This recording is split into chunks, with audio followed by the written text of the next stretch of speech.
Estamos de vuelta en El Mundo Ahora. Soy Valentina Torres Sánchez y es un gusto acompañarlos. Vamos a revisar los hechos que son noticia a esta hora.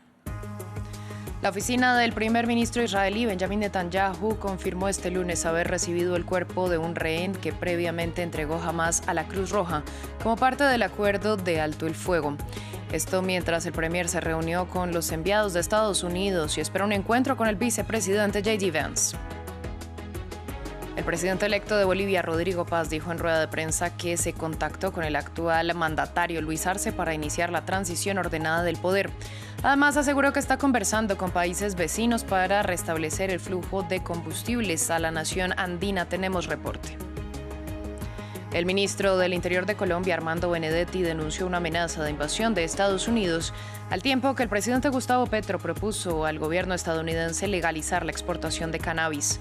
Más temprano, Colombia llamó a consultas a su embajador en la Unión Americana. Todo esto en medio del más reciente episodio de tensión entre Washington y Bogotá.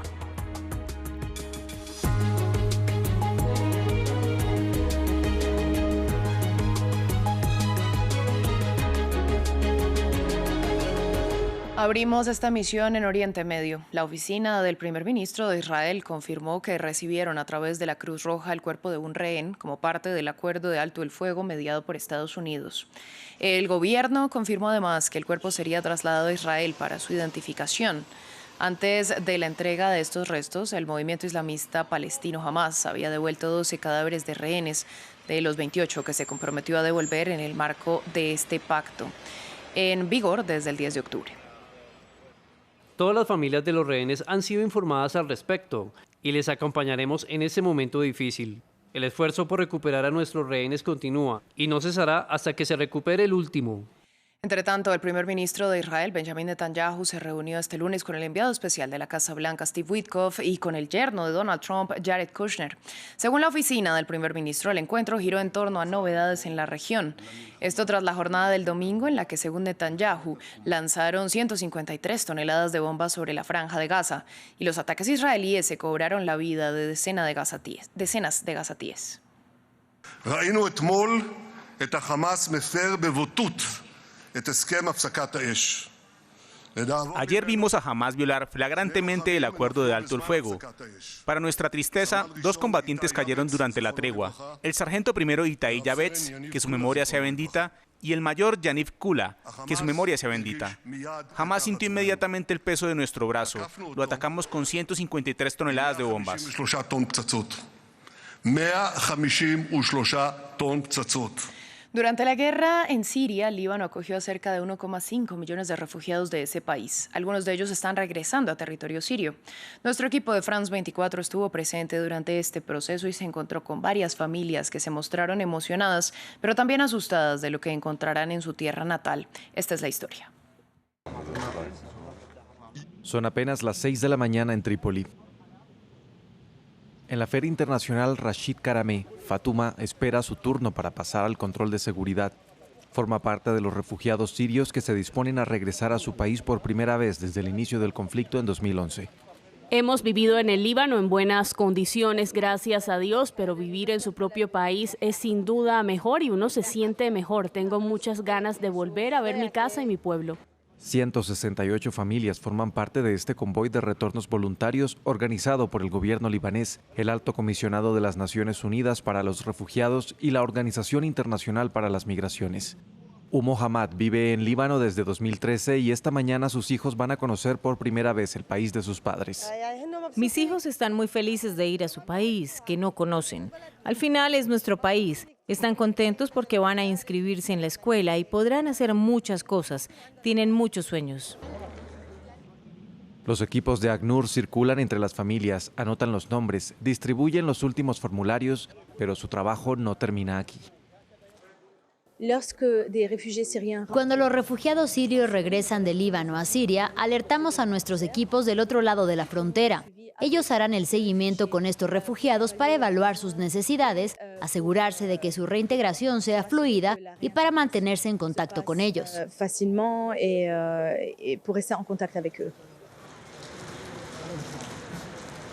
Estos autobuses de la ACNUR están a punto de salir de Trípoli con dirección a la frontera norte del Líbano. Para estas familias sirias es el fin del exilio y el comienzo de un nuevo viaje, un viaje hacia lo desconocido con la esperanza, a pesar de todo, de un nuevo comienzo. Cambiamos de tema. El presidente electo de Bolivia, Rodrigo Paz, se pronunció en rueda de prensa. El senador de centro derecha dijo que habló con Luis Arce para iniciar la transición de poder. Pidió unidad en la Asamblea Nacional, donde ningún partido tiene mayoría, y dijo que negocia con países vecinos para restablecer el flujo de combustibles. Hablé con el presidente Arce. Hemos coordinado de que tanto el Ministerio de la Presidencia junto al Ministerio de Exteriores serían los responsables para poder generar una transición con nuestros equipos. Hemos extendido la mano para todas las fuerzas políticas en el Parlamento, porque creo que el mandato del pueblo boliviano no es la confrontación, no es la violencia en las calles, sino todo lo contrario, retomar la institucionalidad perdida. Y en ello la Asamblea Nacional tiene un rol fundamental. Más temprano contactamos con nuestra enviada especial Ángela Gómez, quien nos habló sobre la sorpresiva aparición en esta rueda de prensa de Edman Lara, la fórmula vicepresidencial de Paz, considerado una figura clave en su triunfo. Fue toda una sorpresa ver hoy a Edman Lara junto a Rodrigo Paz, ya que ayer no se hizo presente en la sede de campaña, se quedó a esperar los resultados en Santa Cruz, y hay que decir que eso aquí en los medios bolivianos pues ha causado muchísimo revuelo, porque ya se habla de que hay distanciamiento entre el presidente electo y su fórmula vicepresidencial, que no se llevan bien, y esto pues nos lleva a recordar estas discusiones de campaña, algunas declaraciones de Edman cuando en algún momento dijo que él incluso tendría más poder que el presidente al ejercer en el Congreso. También pues los ataques de Edman Lara a Tuto Quiroga con comentarios homófobos, etcétera. En fin, una serie de comentarios que para bien y para mal pues han impactado la contienda de Rodrigo Paz, que finalmente ha sido elegido presidente. Mucho de ello además se le atribuye justamente a la participación de Edman Lara como su fórmula vicepresidencial elegida finalmente, y apenas unas semanas antes de la inscripción, si nos referimos al pasado. Pero bien, después de esto, Edman, el caso es que se ha visto muy tranquilo el día de hoy en la rueda de prensa, ha dicho que hay que hacer un llamado a la unidad, un poco en concordancia con el mensaje que ha dado Rodrigo Paz, que es importante que el país se mantenga en rechazo a la violencia, y pues aquí habló también de algunos hechos de violencia que se presentaron anoche después de que se conociera el resultado electoral, cuando grupos afines a Tuto Quiroga salieron a las calles de La Paz y de Santa Cruz, y hubo también algunos desmanes y algunos bloqueos a la par que gritaban fraude y hacían cacerolazos en algunos barrios de La Paz. Pidió entonces que haya una unidad de los partidos políticos, y también respondió a las quejas de Evo Morales, que se pronunció justamente diciendo que no era la victoria de Edman Lara y de Rodrigo Paz un resultado del voto evista, y que no debían tomarlo como si fuera un cheque en blanco, además de exigir que se respete el Estado plurinacional de Bolivia. A esto pues Edman Lara ha respondido que ellos respetan el Estado de Derecho, que respetan la Constitución, que respetan el Estado plurinacional de Bolivia, aunque aclaró que sí es necesario hacer algunos cambios constitucionales en pro de esta línea dura que él maneja de lucha anticorrupción, que es otro de los ejes de campaña cuando ya no estamos hablando del tema económico, que por supuesto es lo más apremiante, y el tema de la gasolina, además de la negociación de los subsidios y de los aranceles en el país. Finalmente dijo Edman que la dupla gobernará para todos, que es un poco recoger el mensaje que había dado Rodrigo Paz la noche anterior en su victoria, y cuando no escuchamos ninguna palabra de Edman. Las relaciones entre Colombia y Estados Unidos están este lunes en uno de sus puntos más bajos de los últimos años. Colombia llamó a consultas a su embajador en Washington, y el ministro del Interior de Bogotá denunció una amenaza de invasión de Estados Unidos. Todo esto luego de que el domingo Donald Trump llamara al líder del narcotráfico, a Gustavo Petro, lo acusara de no actuar para frenar la producción de narcóticos, y dijera que si Colombia no cerraba lo que llamó campos de exterminio, Washington lo haría. Lo único que Gustavo Petro sí ha hecho es hablar de soberanía nacional, la presencia de Estados Unidos en las aguas del Caribe y sobre Palestina. La última frase del mensaje de Trump, donde dice que podría entrar a nuestro territorio, es una amenaza, una provocación hacia Colombia. El presidente de Estados Unidos, Donald Trump, y el primer ministro australiano, Anthony Albanese, firmaron este lunes un acuerdo sobre tierras raras en medio de la escalada de la tensión por las nuevas restricciones impuestas por China. El pacto busca consolidar el acceso de la Unión Americana a los minerales estratégicos con el objetivo de reducir la dependencia de China, que prácticamente monopoliza la industria. Trump además anunció que suministrará a Australia submarinos nucleares acordados en el pacto AUKUS. De hecho, tenemos muchos submarinos. Tenemos los mejores submarinos del mundo, de cualquier parte del mundo, y estamos construyendo algunos más. Y ahora estamos empezando. Lo tenemos todo listo con Anthony. Hemos trabajado mucho en esto y estamos iniciando el proceso ahora mismo y creo que avanza muy rápido, muy bien. Y continuamos en Japón. La conservadora de línea dura Sanade Takaichi, electa hace 2 semanas como líder del Partido Democrático Liberal, firmó este lunes una alianza con el Partido Innovación de Japón que casi le asegura el cargo como la primera mujer en ser electa primera ministra del país durante una votación que tendrá lugar mañana martes en el Parlamento. A los nuevos socios de coalición les faltan 2 votos para alcanzar la mayoría, pero el resultado es casi seguro suficiente para que Takaichi gane la votación. Nos lo cuenta Jesús Yajure.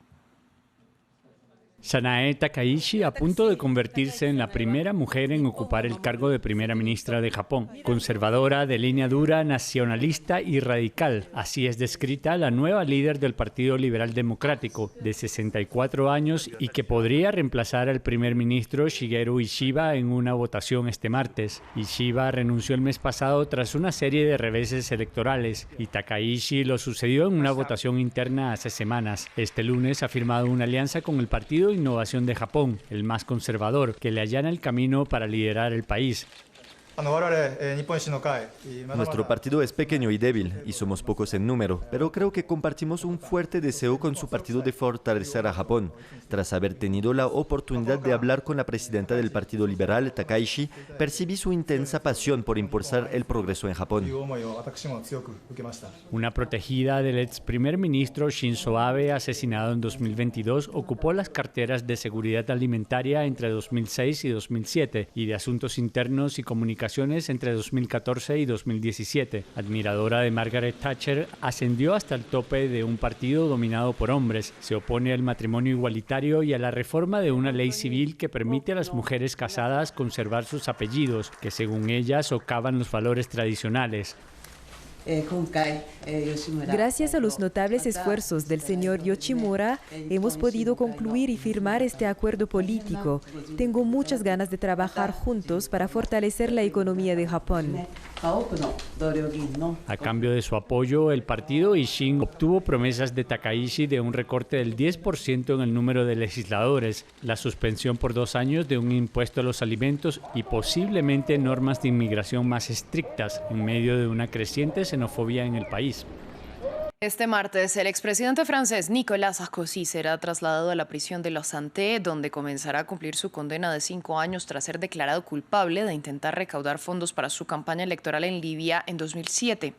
Una decisión que ha desatado un debate político y jurídico. Al mismo tiempo, el martes, a petición de sus hijos, se realizará una manifestación en París. El domingo, el ex jefe de Estado de 70 años declaró a un periódico francés que no le teme a ir a la cárcel. Tenemos los detalles. El martes se convertirá en el recluso más famoso de Francia, pero Nicolas Sarkozy sigue mostrándose tan desafiante como siempre. Declaró a un periódico dominical francés que no teme ir a la cárcel y añadió que no pide ningún privilegio especial. Su hijo Louis llamó a sus seguidores a demostrar su apoyo frente a la casa de Sarkozy en París antes de que éste se dirija a la cárcel el martes por la mañana. Mientras tanto, el ministro de Justicia, Gérald Darmanin, adelantó que visitará a Sarkozy en la cárcel.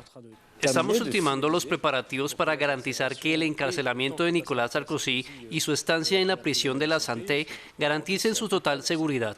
La prisión de La Santé ha albergado anteriormente a personalidades destacadas como Bernard Tapie, el antiguo propietario del club de fútbol Olympique de Marsella, condenado por corrupción, y el sospechoso de genocidio en Ruanda, Félicien Kabuga. A Sarkozy le espera una celda de 10 metros cuadrados, alejada de los demás presos por razones de seguridad, con contacto limitado y 1 hora de paseo al día. Las puertas tienen una llave en el centro y un cerrojo en la parte superior e inferior que solo se cierran por la noche y hacen un ruido que nunca olvidarás. Y es muy difícil estar solo contigo mismo. No estamos acostumbrados a eso. Nadie está acostumbrado a no poder abrir su puerta. Es la tercera vez que Nicolas Sarkozy está condenado por delitos relacionados con fraude. El exmandatario francés afirmó que planea pasar su tiempo entre rejas escribiendo un libro. Sin embargo, también está apelando su condena y un tribunal tiene 2 meses para decidir. Fin del informativo, volvemos en breve.